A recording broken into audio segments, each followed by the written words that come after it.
Бесінші тарау. Қараша айында алғашқы мол қар жауды. Бақтығали мен оның топтас жолдастары Ерхан, Ержан өзара келісіп, университетке жақын маңайдан бір пәтер жалдап тұрды. Олар пәтер ақысын бөлісіп төлейтін болып келісімге келді. Сонымен қатар кесте құрды. Ол кесте бойынша нан алатын кезде дүкенге, сабаққа дайындалатын кезде кітапханаға кезекпе-кезек баратын болды. Топырлап жүріп қайтеміз. Бір үйден бір адам барса да жетеді ғой десті.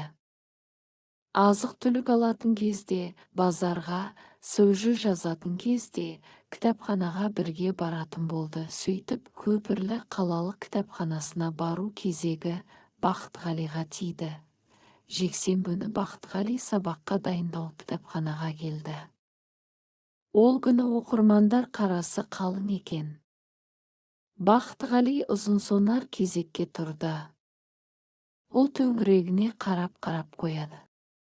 Бет-жүзі таныс жан бар жоғын бағдарлады.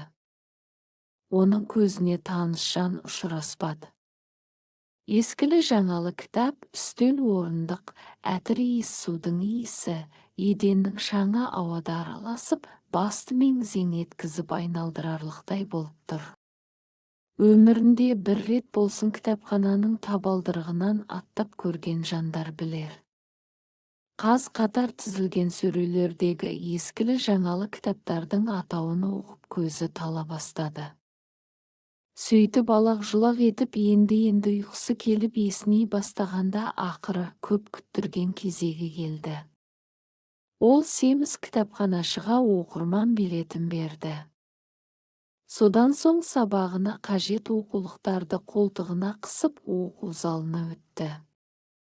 Бақтығали оқу залына кіріп келсе, Жайнагүл деген группаласы отыр. Ойпырмай. Жайнагүл ешқашанда ерінбейді. Ол кітапханадан шықпайды. Бұл қыз сабақтан басқа ештеңе ойламайтын секілді. Оқымысты Жайна кітабына үңіліп дәптеріне конспект жазып, ерні жыбыр-жыбыр етіп бірдеңелерді оқып отыр. Неткен жан. Дәптеріне конспект жазып, оны оқып, кей нәрсені жаттап отыр. Бүкіл зейін, ой-сана, есілдерді сабаққа бағытталған. Жайна сабаққа дайындалмай келмейді. Ол да оқуға түскелі кітапханаға жиі келеді. Бақтығали әр жексенбі күні осы қалалық кітапханаға келеді. Әр келгенде осы группаласы қақшиып отырады. Бақтығали бос тұрған орындыққа жайғасты. Ол да мына байсалды группаласы секілді сабаққа дайындалды. Университетке түскен соң дұрыстап оқыған жөн ғой. Содан бір жарым сағаттай өтті. Бұған дейін кітап парағының сыбдыр-сыбдыр еткеннен басқа ешқандай дыбыс болмады. Оқу залы өлі тыныштық еді. Сол өлі тыныштық бұзылды.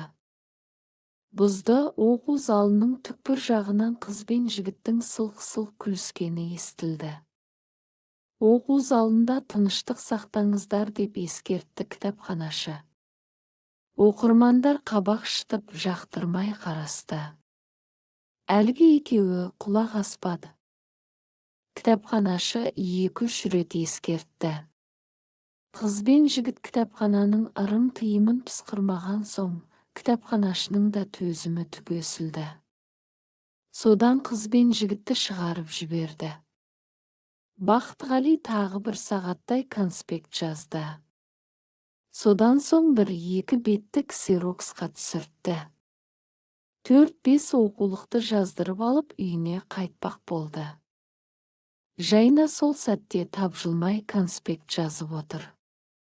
Оқымысты ешқайда қарамайды. Басын көтермей жазып оқып отыр. Неткен ерік жігер десеңші. Бой жетіп отырған қыз балалардың арасында күн ұзақ кітапханада кітап кеміріп отыратыны сирек қой. Бақтығали кітапханадан шықты. Бұрын өткен біреудің иіс суынан мұрны жыбыр-жыбыр етіп, үсті-үстіне түшкіре берді. Ақ ұлпа қар тербеліп жауа бастады. Ол түшкірініп пысқырынып келеді. Оның алдынан кітапханадағы күлегеш таныстары жолықты. Қыз бен жігіт бұған күле жөнелді.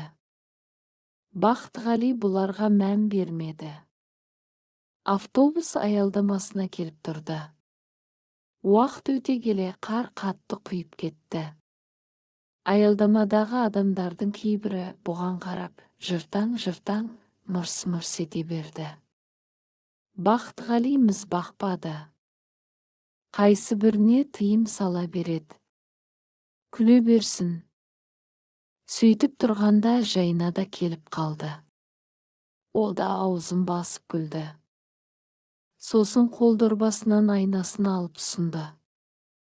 Бақтығали айнаға үңілді. Сөйтсе мұрнына қаламсаптың сиясы жұғып қалыпты.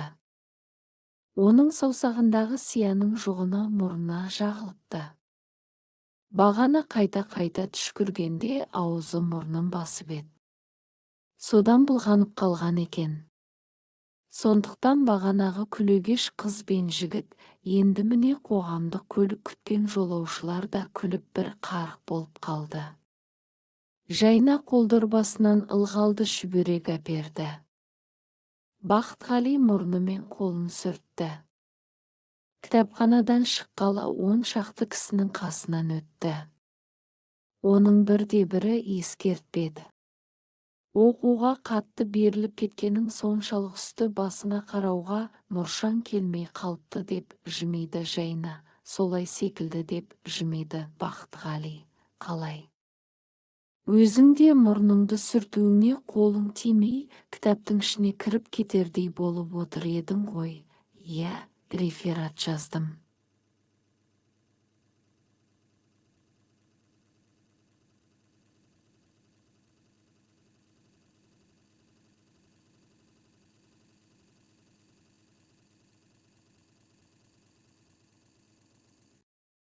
Конспект жаздым. Жатақханада құр қарап жатқаннан не пайда? Пысық, сен де осал емесің, саған жете қоймаспын. Нешіншісіне мінесің? Нөмірі 267-ге. Сен ше, мен де әлімімін. Бақтығали мен Жайнагүл төңірегіне қарасты. Олардың 267-нің келер сыңайы жоқ. 20 шақты қоғамдық көлік келіп кетті. Сен қайда тұрып жүрсің? Деді Жайна. Мен Мейіржан және Ерхан үшеуміз бір бөлмелі пәтер жалдап тұрып жүрміз. Университеттің маңайында тұрамыз. Айына неше төлейсіңдер? 15 000. Одан бөлек коммуналдың төлемі бар. Бұлай жағдайы жақсы ма? 4 қабырға ғой. Жайнаның көзі дөңгеленіп, терең күрсінді. Боран соғып, қар үдей түсті. Бұлар күтіп тұрған нөмірі 267-ші салдыр-күлдір етіп жылжып келеді. Әне, 267-де келеді. Жақсы болды. Екеуі 267-ші қоғамдық көлікке мініп кетті. Жайнагүл жол бойы тек қойылған сұраққа жауап беріп қана отырды. Бақтығали топтас қызды сөзге тартпақ болды. Ол қыз басқа қыздардай езу тартпайды. Бақтығали тым көп сөйлеп кеттім бе деп үндемей қалды. Бақтығали өзін сөзге сараң екен деп жүрсе, Жайнагүл сөзге одан өткен сараң болып шықты ғой. Сөйтіп біресе сөйлесіп, біресе үндемей қалып отырғанда бір аялдамадан кейуана мінді. Бақтығали ұшып түрегеліп орын берді. Автобустың іші ығы-жығы болып адамға толды. Бақтығали қыстырылып, қымтырылып жылжып, өзінің аялдамасынан түсіп қалды. Бақтығали оған қарап қол бұлғады. Жайнагүл басын изеді.